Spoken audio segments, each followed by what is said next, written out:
오늘 두려움이라고 하는 제목으로 하나님의 말씀 선포하겠습니다. 코로나 시대가 장기화되면서 세계보건기구는 팬데믹과 그리고 인포데믹 주의보를 내렸었습니다. 우리가 팬데믹은 잘 아는데 인포데믹은 좀 생소한 그런 용어지요. 인포데믹이라고 하는 것은 인포메이션, 정보와 그리고 전염병이라고 하는 에피데믹, 이 두 가지 합성어입니다. 그러니까 정보의 감염병 뭐 그런 뜻이 되겠지요. 그래서 무슨 이야기냐면은 어떤 그 매체를 통해서 이런 허위 정보들이 세상에 많이 퍼진다는 거예요. 많이 퍼져서 사람들이 막연한 두려움 속에 빠져들고 있다, 그런 뜻입니다. 1929년 세계를 휩쓸었던 경제공황은 악성 루머에 대한 두려움 때문에 더 가중되었다라고 이야기를 합니다. 경제공황이 시작된다. 경제공황이 시작되면은 우리가 가지고 있는 정권은 다 휴지가 된다. 그리고 은행에 돈이 떨어지면 은행에 우리에게 돈을 줄 돈이 없어진다. 이런 공포가 쫙 퍼졌습니다. 그러니까 사람들마다 은행에 찾아가서 예금했던 돈을 다 찾아옵니다. 그러니까 은행에는 현금이 다 떨어졌습니다. 그러니 사업체들은 연쇄적으로 도산에 이르게 되었고 결국 경제공황에 빠져들고 말았다는 거지요. 미국의 경제학자 존 칼버레이드가 불확실성의 시대라고 하는 책을 썼습니다. 그 책에서 주장하는 것은 이것입니다. 지난 200년 동안 경제 활동을 쭉 살펴보면은 그 나름대로의 법칙이 분명히 존재했답니다. 법칙이 있었기 때문에 사람들은 예측 가능한 시대를 살 수 있었다는 거예요. 그런데 지금 시대는 예측이 불가능하다는 겁니다. 그래서 불확실성의 시대다, 그렇게 이름을 붙입니다. 그렇습니다. 과거 농경시대에 사고 그러면은 다 예측할 수가 있었습니다. 솥불에 받쳐서 갈빗대가 몇 대 부러진다라든지, 아니면은 말을 타다가 떨어져서 다리가 부러진다라든지 충분히 예측할 수 있는 사건, 사고였습니다. 소가 발길질을 해서 마을 사람 전체를 몰살시켰다더라, 그런 일은 있을 수가 없는 거예요. 그러나 지금 시대는 아무리 첨단 장비를 준비한다 하더라도 사건, 사고를 예방하기 참 힘든 시기입니다. 미국의 9.11 테러 사건을 보면 한 번에 수천 명이 죽습니다. 미국이 방공 시스템이 흡수해서 그런 일이 일어났겠습니까? 이런 불확실한 상황 속에서 사람들은 두려움의 노이로제에 빠져 있습니다. 본문도 마찬가지입니다. 죽음을 앞둔 모세가 40년 광야 생활을 마치고 가나안 입성을 앞두고 가나안 출애굽의 2세대들에게 지금 하나님의 말씀을 정리하여 다시 설교하고 있습니다. 29절입니다. 내가 너희에게 말하기를 그들을 무수하지 말라, 두려워하지 말라. 모세가 그들에게 설교하면서 한 절에서 무서워 말라, 두려워 말라, 같은 말 아니겠습니까? 반복적으로 사용하고 있다고 하는 것은 그만큼 지금 출애굽 2세대들이 굉장한 두려움 속에 빠져 있었다고 하는 것을 말하고 있습니다. 오늘 말씀을 통하여 두려움을 극복하고 더 깊이 하나님을 신뢰할 수 있는 시간 되시길 간절히 바랍니다. 첫째, 두려움의 이유입니다. 26절입니다. 그러나 너희가 올라가기를 원하지 아니하고 너희 하나님 여호와의 명령을 거역하여, 하나님께서 가데스 바네아에서 명령하십니다. 이스라엘 12지파 가운데서 다음 세대의 리더들, 차세대 주인공들을 뽑아서 그들에게 약속의 땅 가나안을 둘러보고 오라고 했습니다. 하나님이 왜 그 땅을 둘러보고 오라고 했을까요?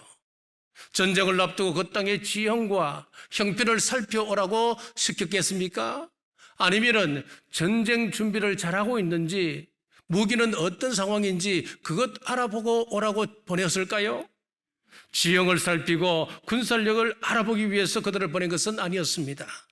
하나님께서 그들을 그 땅에 보낸 이유는 너희들이 먼저 들어가서 내가 주기로 약속한 땅, 그 가나안 땅이 과연 젖과 꿀이 흐르는 땅인지, 그 땅의 과실은 얼마나 풍성하고 얼마나 살기 좋은 땅인지 그것을 보고 있는 그대로 백성들에게 이야기하라, 그것 하고 싶어서 하나님께서 보내신 거예요. 왜냐하면 당시 이스라엘 사람들은 두려움에 빠져 있었던 사람들이었기 때문에 그렇습니다. 여러분들이 만약에 출애굽 중인 이스라엘 백성들이라고 한다면 어떤 마음이겠습니까? 430년간을 애굽에서 살았습니다. 노예 생활했지만 그 나름대로 자리를 잡아가고 있었단 말이지요. 그런데 어느 날 모세가 나타나서 가자 해서 따라 나왔습니다. 이스라엘 백성들은 그 땅이 어떠한 땅인지 알지 못합니다. 어디로 가야 할지 알지 못합니다. 막연하게 구름 기둥이 인도하는 대로 한 걸음 한 걸음 옮기고 있을 뿐입니다. 모세가 지시하는 대로 따라 움직일 뿐이었습니다. 그래서 신명기 1장에 보면은 이스라엘 백성들이 두려워하고 무서워하면서 그 땅을 먼저 한번 정탐해보자 제의를 한 것입니다. 그래서 모세가 하나님의 뜻을 묻고 마치 기업에서 우수사원을 해외 연수 보내는 듯이 그 땅 리더들을 뽑아서 둘러보게 했습니다. 자, 기업이 왜 해외 연수를 시킬까요? 다른 것 없습니다. 해외에 나가서 한번 보고 우리도 곧 저렇게 된다. 우리 회사도 저렇게 좋은 회사가 될 거야. 우리 사회도 크게 발전할 거야. 그것 가지고 비전 품고 꿈을 품으라고 해외 연수 보내는 것 아니겠습니까? 그런데 12명의 차세대 지도자들이 40일 동안 그 땅을 탐지하고 돌아왔는데 그중에 10명이 부정적인 보고를 하고 말았습니다. 기가 죽었습니다. 축 처진 어깨를 가지고 우리는 도저히 그 땅에 들어갈 수가 없습니다. 들어가면 죽습니다. 라고 보고를 했습니다. 왜 이들이 이런 보고를 했을까요? 하나님의 명령, 하나님의 말씀보다도 이 현실이 더 크게 보였기 때문에 그렇습니다. 이것은 하나님의 명령을 거역하는 행위였습니다. 하나님께서는 분명히 모세에게 명령하셨습니다. 21절입니다. 너희 하나님 여호와께서 이 땅을 너희 앞에 두셨은즉 너희 조상의 하나님 여호와께서 너에게 이르신 대로 올라가서 차지하라. 두려워하지 말라. 주저하지 말라. 두려워하지 말라 그랬습니다. 주저하지 말라 그랬습니다. 올라가서 그 땅을 차지하라. 분명히 하나님 말씀하셨습니다. 그러나 이스라엘 백성들은 여호와의 명을 거역하고 올라가기를 절개하지 않았습니다. 말씀을 거역한 것입니다.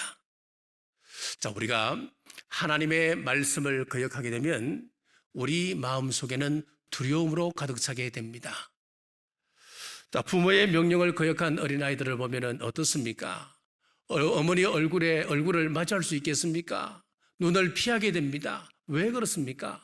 그 마음속에 불순종에 대한 두려움이 있기 때문에 그렇습니다. 학교 선생님 말씀에 순종하지 아니하면 학생들은 두려움이 있습니다. 왕의 명령을 거역한 신하의 마음에도 두려움이 자리 잡고 있습니다.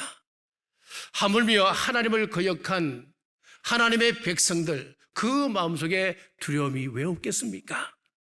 요즘 세상이 기독교를 이렇게 공격하는 것을 보면은 다르게 생각하면 하나님에 대한 두려움입니다. 이렇게 하나님의 말씀을 거역하고 불순종하게 되면 우리 마음속에 두려움이 자리 잡게 됩니다. 둘째, 두려움의 결과입니다. 35절입니다. 이 약한 세대 사람들 중에는 내가 그들의 조상에게 주기로 맹세한 좋은 땅을 볼 자가 하나도 없으리라. 본문과 같은 내용을 기록하고 있는 민수기 13장을 보시면 이런 말씀이 나옵니다. 민수기 13장 28절입니다. 그러나 그 땅 거민은 강하고 성읍은 견고하고 심이 클 뿐 아니라 거기서 안악 자손을 보았으며 라고 말씀하고 있습니다. 자, 여기서 28절에 그러나라고 하는 접속사가 들어와서 앞에 있는 모든 말씀을 뒤집어 버립니다. 그럼 앞에는 어떤 말씀이 있을까요? 그 땅은 정말 좋은 땅이었다. 과연 젖과 꿀이 흐르는 땅이었다. 엄청난 축복이 있다라고 고백을 했습니다. 그러나 이 접속사가 들어오므로 정작 그 후에 결단해야 할 단계에서는 완전히 부정적으로 뒤집어져 버렸다고 하는 이야기입니다. 민수기 13장 32절에서 33절입니다. 이스라엘 자손 앞에서 그 정탐한 땅을 악평하여 이르되 우리가 두루 다니며 정탐한 땅은 그 거주민을 삼키는 땅이요 거기서 본 모든 백성은 신장이 장대한 자들이며 거기서 네피림의 후손인 아낙 자손의 거인들을 보았나니 우리는 스스로 보기에도 메뚜기 같으니 그들이 보기에도 그와 같았을 것이니라. 자, 이 보고에 보면은 굉장한 과장이 숨어 있다고 하는 것을 알게 됩니다. 거기서 본 모든 백성은 신장이 장대한 자들이다. 모든 백성이 신장이 장대하다라고 했습니다. 어떻게 이럴 수가 있습니까? 그 가운데는 적은 사람 또 있을 것 아니겠습니까? 큰 거인들, 네피림의 후손들, 아낙 자손들, 키가 큰 사람들 몇 사람이 있을 거예요. 다는 아니었습니다. 그런데 보고하기를 모든 사람들이 다 키가 큰 장대한 사람들이었다, 이렇게 보고하고 있습니다. 여러분, 요즘도 마찬가지입니다. 사람들이 문제를 만들 때는 과장해서 말하는 경우들이 종종 있지요. 목사님, 우리 교회에 이러이러한 문제가 있습니다. 그 문제를 모든 교인들이 그렇게 생각하고 있습니다 라고 이야기를 합니다. 그러면 저는 그걸 다 듣지 않습니다. 기다립니다. 아, 그래요? 그리고 기다리고 쭉 살펴보면은 다 그런 것이 아니고 몇 사람이 그렇게 이야기하는 거예요. 몇 사람 이야기하는 것 가지고 과장해서 모든 사람들이 그럽니다라고 이야기를 합니다. 온 회중이 과장된 10명의 보고를 듣고 어떻게 했습니까? 부러지기 시작했습니다. 울부짖었습니다. 모세에게 찾아와서 원망하기 시작했습니다. 지금까지 이스라엘 백성들이 경험한 하나님을 보십시오. 애굽에서 유월절을 비롯한 10가지 기적을 체험했습니다. 광야에서 사막의 영광을 체험했습니다. 구름기둥과 불기둥을 체험했습니다. 그러나 위기 앞에서 그 기적은 온데간데 없었고 다시 원상으로 복귀하고 말았습니다. 자, 이것이 기적의 한계이기도 한 것입니다. 우리에게 기적이나 간증거리를 주신 것은 하나님을 더욱 신뢰하도록 함이 그 주 목적 아니겠습니까? 그 기적의 역사들이 위기 앞에서는 전혀 도움이 되지 아니하고 과거로 회귀해버린 것입니다. 자, 인도 슬화에 이런 이야기가 있습니다. 한 마술사가 생쥐를 보았습니다. 그런데 생쥐가 부들부들 떨고 있습니다. 왜냐하면 앞에 고양이가 잡아먹으려고 버티고 있었기 때문이에요. 그렇게 안쓰게 생각한 이 마술사가 그 쥐를 고양이로 바꾸어 주었습니다. 고양이가 된 쥐가 여전히 부들부들 떨고 있습니다. 이번에는 앞에 큰 개가 버티고 있었기 때문에 그렇습니다. 개로 바꾸어 주었습니다. 또 부들부들 떨고 있습니다. 왜 그런가 살펴보니까 뒷산에 살고 있는 호랑이가 무서워서 떨고 있다는 거예요. 그래서 호랑이로 바꾸어 주었습니다. 그랬더니 이 호랑이가 또 부들부들 떱니다. 이번에는 사냥꾼의 엽총을 두려워했기 때문에 그렇습니다. 그 모습을 본 이 마술사가, 야, 너는 모양은 호랑이상을 갖고 있지만 여전히 네 마음은 생쥐로구나 라고 한탄하며 다시 원래 생쥐로 만들어버렸다고 하는 이야기입니다. 이 설화가 가르쳐주는 이야기가 무엇입니까? 우리 인간이 가지고 있는 두려움이라고 하는 것은 끝도 없고 한도 없다고 하는 이야기입니다. 하나님께서 이스라엘 백성들을 사자같이 만들어 주셨습니다. 법률을 주셨고 제도를 만들어 주셨고 군대를 만들어 주셨습니다. 한 국가를 탄생시켜 주셨습니다. 사자처럼 만들어 주신 것이었죠. 그런데 이스라엘 백성들의 마음은 여전히 생쥐의 마음, 노예의 상태에 있었던 그 마음을 그대로 가지고 있었습니다. 노예의 특징은 어떻습니까? 두려움 속에 사는 것입니다. 죽을까봐, 맞을까봐, 내 것 빼앗길까봐 두려웠답니다. 이스라엘 백성들은 2년 동안 1600km의 대장정을 거쳐서 가나안 땅 앞에 서 있습니다. 이제 아모리 족속만 치면 가나안을 얻게 되는데 아모리 족속을 바라보는 순간 두려움 때문에 가나안 땅에 들어가지 못하고 마치 노예처럼 이후 38년을 방황하게 되는 것입니다. 그렇습니다. 두려움의 결과는 38년을 광야에서 방황하는 것이었습니다. 자, 미국의 유명한 로큰롤 가수였던 엘비스 프레슬리를 다 아실 겁니다. 자, 이 사람은 인기도 많았습니다. 그리고 굉장한 부도 누렸습니다. 그런데 일찍 죽었습니다. 왜 그런가 하니까 엘비스 프레슬리가 5살 때 어머니 손을 잡고 점을 보러 갔습니다. 마침 살점을 치는 점쟁이가 이 엘비스 프레슬리를 다 점을 보는데 앞으로 가수가 될 것이고 부를 누릴 것이고 명성도 얻을 것이다. 그런데 43세 죽을 것이다 라고 점을 봐줬습니다. 그 점대로 이 엘비스 프레슬리가 성장하면서 가수가 되었습니다. 엄청난 부를 누렸습니다. 누리고 보니까 43세 죽는다 그랬는데 두려움이 찾아오기 시작했습니다. 그 두려움을 쫓기 위하여 술을 마십니다. 마약을 시작했습니다. 결국 43세 자살로 생을 마감했습니다. 여러분, 이 이야기를 두고 보면 어떤 생각이 드나요? 이야, 과연 그 점쟁이 용하구나 그런 생각이 듭니까? 점쟁이 용하다 그런 생각하지 마세요. 그것이 아니고 그 점쟁이가 엘비스에게 죽음의 두려움, 43세 죽는다고 하는 공포심을 풀어넣었던 겁니다. 자, 지난 12월 달에 우리 은퇴식에서 우리 조성호 장로님께서 하신 말씀이 기억이 납니다. 총각 때 점을 보셨다고 그러잖아요. 점을 보니까 앞으로 약사가 될 것이고 자녀를 얼마나 둘 것이고 뭐 이런저런 이야기를 다 하면서 그런데 일찍 죽는다는 거예요. 그래서 살면서 쭉 보니까 약사가 되셨고 결혼을 하셔서 자녀를 둘을 두셨고 다 이루어지는 거예요. 이루어지면 큰일 날 것 아닙니까? 이제 곧 죽게 되는 겁니다. 얼마나 두려웠겠습니까? 그래서 곧 죽는다, 언제 죽을까 늘 가슴 졸이고 있다가 원로 목사님을 통하여서 복음을 받고 복음이 준 그 자유를 누리게 되었다. 참 은혜로운, 짧지만 은혜로운 그런 간증이었습니다. 그렇습니다, 여러분. 하나님께서 복을 주시면 손금이 짧아도 장수할 수 있는 것이고 하나님의 은혜가 함께하지 않는다면 손금이 길다 하더라도 일찍 죽을 수도 있는 것입니다. 사탄은 두려움으로 우리를 억누릅니다. 두려움으로 우리를 질식시키는 것입니다. 이스라엘에게 두려움을 주어서 38년 동안 광야를 헤매게 하였듯이 두려움은 우리로 이 세상에서 끝없이 방황하게 하는 것입니다. 자, 셋째, 그럼 이 두려움으로부터 자유를 얻는 방법, 두려움 극복 방법입니다. 첫째, 하나님의 손길을 기억해야 합니다. 32절 말씀입니다. 이 일에 너희가 너희 하나님 여호와를 믿지 아니하였도다. 자, 기억력이 낮은 동물 가운데 오징어가 들어갑니다. 이 오징어의 IQ는 5 미만이라고 그럽니다. 그러니까 굉장히 IQ가 없는 거나 마찬가지지요. 어부들이 밤에 오징어를 잡기 위해서 배를 띄웁니다.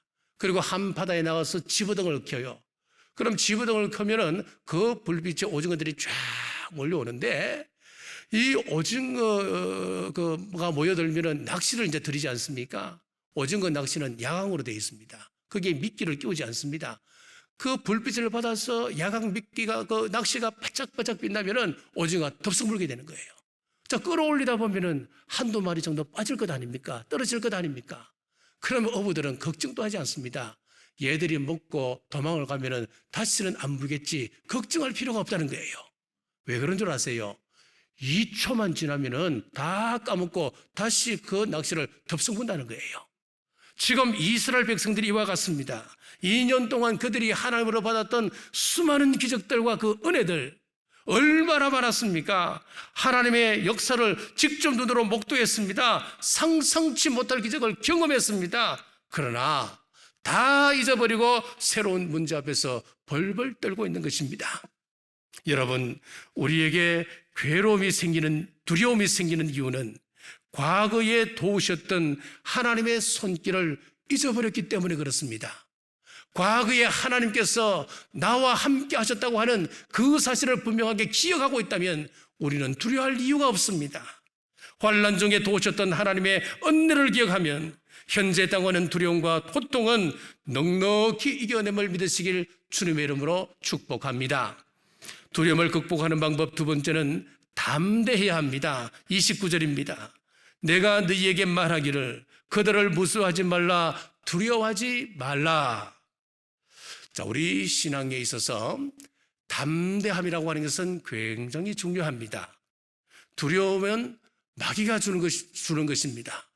우리 하나님이 우리에게 주는 마음은 두려워하는 마음이 아니라 그랬습니다. 그러므로 마귀가 우리에게 두려움을 주는 것입니다. 자, 간혹 그런 이야기들을 많이 합니다. 말하는 대로 된다 그러지요. 우리가 큰 일을 당했을 때에 이거 별것 아니야, 그러면 실제로 별것 아닌 일처럼 되어져 갑니다. 아무 일 아닌 것 같고 큰일 났다 그러면 실제로 큰일이 되어져 버립니다. 자, 욥기 3장 25절에 보면은 나의 두려워하는 그것이 내게 임하고 나의 무서워하는 그것이 내 몸에 미쳤구나. 욥이 하는 이야기예요. 욥이 어떤 이야기를 하느냐면, 하나님, 지금 내 자녀들이 10자녀가 있는데 하나같이 아름답습니다. 저 자녀들에게 무슨 일이 생기면 어떡하지요? 하나님께서 복을 주셔서 동방에서 큰 부자가 되었습니다. 이 부 하루아침에 날아가면 어떡하지요? 하나님께서 건강을 주셔서 지금 행복을 누리고 살아가고 있는데 어느 날 이 건강 뺏어가면 병들면 어떡하지요? 걱정하고 염려하고 있었다는 거예요. 그 걱정하고 염려하던 것이 내 몸에 미쳤구나. 여러분, 내 이야기가 아니고 지금 성경에서 말씀하고 있는 거예요. 우리 인생에 있어서도 거의만 보일 때가 있습니다. 두려움으로 가득 찹니다. 질병이 닥치지 않을까 염려합니다. 청년들은 구직 때문에 걱정하고 또 장년들은 실직 때문에 걱정합니다. 지금 우리는 불확실한 미래 때문에 걱정투성이 속에 살아갑니다. 그때 마음을 강하게 하고 담대히 하라 그랬습니다. 여호수아 1장 7절입니다. 오직 너는 마음을 강하게 하고 극히 담대히 하여 나의 종 모세가 내게 명한 율법을 다 지켜 행하고 좌로나 우로나 치우치지 말라. 자, 이 말씀은 모세가 가나안 땅을 목전에 두고 자신은 들어가지 못합니다. 이제 후계자에게 물려줘야 할 상황입니다. 후계자가 누구였나? 여호수아가 지목되었고 여호수아에게 이제 대권을 이양해야 되는데 이 여호수아가 두려움에 떱니다. 40년 동안 하나님과 친히 동행하셨던 모세의 모습을 옆에서 일거수일투족 지켜보았기 때문에 과연 내가 그 일을 감당할 수 있을까 두려움에 떨고 있었습니다. 그때 여호수아에게 한 말씀이 바로 이 말씀입니다. 마음을 강하게 하고 담대하라 그랬습니다. 두려움은 아까 말씀드렸다시피 하나님께서 주시는 것 아닙니다. 하나님은 두려워하는 마음을 우리에게 주시지 않습니다. 두려움의 기원은 마귀입니다. 그러면 우리는 마귀를 대적하듯이 두려움을 대적해야 합니다. 두려움이 여러분 마음에 임합니까? 그렇다면 성령님 의지하여서 예수 그리스도 이름으로 명하노니 내 마음속의 두려움은 떠나갈지어다. 여러분 선포하시기 바랍니다. 마음을 강하게 할지어다 선포하시기 바랍니다. 성령님 의지하여 두려움을 극복하는 우리 모두 되시길 주님의 이름으로 축복합니다. 두려움을 극복하는 방법 세 번째는 하나님의 안아주심을 믿어야 합니다. 31절입니다. 광야에서도 너희가 당하였거니와 사람이 자기의 아들을 안는 것 같이 너희의 하나님 여호와께서 너희가 그런 길에서 너희를 안으사 이곳까지 이르게 하셨느니라 하나. 하나님께서 홍해를 마른 땅처럼 건너게 하셨습니다. 반석에서 물을 내셨고 구름 기둥과 불 기둥으로 인도하셨습니다. 만나와 메추라기로 먹이셨습니다. 하나님은 부모의 손길처럼 이스라엘 백성들을 안고 지금까지 오셨습니다. 우리는 지금 가장 힘들고 어려운 시기를 지나고 있습니다. 코로나로 격리 가운데 있는 분들도 있습니다. 과거에 이스라엘을 안으시며 인도하셨던 하나님께서 지금 여러분을 현재 안고 계십니다. 미래에도 함께 하심을 믿고 이 두려움을 이겨내는 우리 모두 되시길 주님의 이름으로 축복합니다. 자, 두려움의 노예가 되느냐 아니면 극복하여 성공적인 신앙의 삶을 살아갈 것이냐, 이것은 우리의 신앙의 결단에 달려 있습니다. 빌립보서 1장 13절에 내게 능력 주시는 자 안에서 내가 모든 것을 할 수 있느니라. 골리앗 앞에 선 다윗을 보십시오. 여호와께서 나를 곰과 사자의 발톱에서 구원하셨은즉 저 블레셋 사람의 손에서도 나를 구원하시리이다. 양을 칠 때서도 막대기를 손에 들고 그리고 물맷돌 여러 개를 주머니에 넣고 골리앗 앞에 서서 너는 칼과 창과 단창으로 내게 나오지만은 나는 네가 저주하는 만군의 여호와의 이름으로 내게 나아간다. 성령의 능력을 덧입고 나아간다. 얼마나 위풍당당한 모습입니까? 그렇습니다. 우리는 능력 주시는 자 성령님 안에서 모든 것을 할 수가 있습니다. 성령님 안에서 I can, 나는 할 수 있습니다. 그러나 믿음 없으면 I'm can, 나는 깡통이 되는 것입니다. 여러분들이 나는 할 수 있다, 아니면 나는 깡통이다, 어느 것을 선택하시겠습니까? 성령님 의지하시고 두려움을 축복으로 바꾸어 나가는 우리 모든 담부의 권속들 되시길 주님의 이름으로 축복합니다. 기도하겠습니다. 하나님, 상황이 어렵지만은 극복하며 예배의 자리로 인도하심을 감사합니다. 우리 속에 사탄이 주는 두려움이 있습니다. 두려움으로 말미암아 이스라엘 백성들이 38년의 광야 생활이 더 주어졌습니다. 두려움의 실체를 깨닫고 성령님 의지하여 말씀과 기도로 무장하여 담대함으로 주님의 길을 따르는 우리 모두 되게 하옵소서. 코로나로 격리되어 있는 이 땅의 모든 성도님들, 성령님 안아주심을 믿고 이 고통의 기간 이겨나가게 하옵소서. 다시 오실 예수님 이름으로 간절히 기도드리옵나이다. 아멘.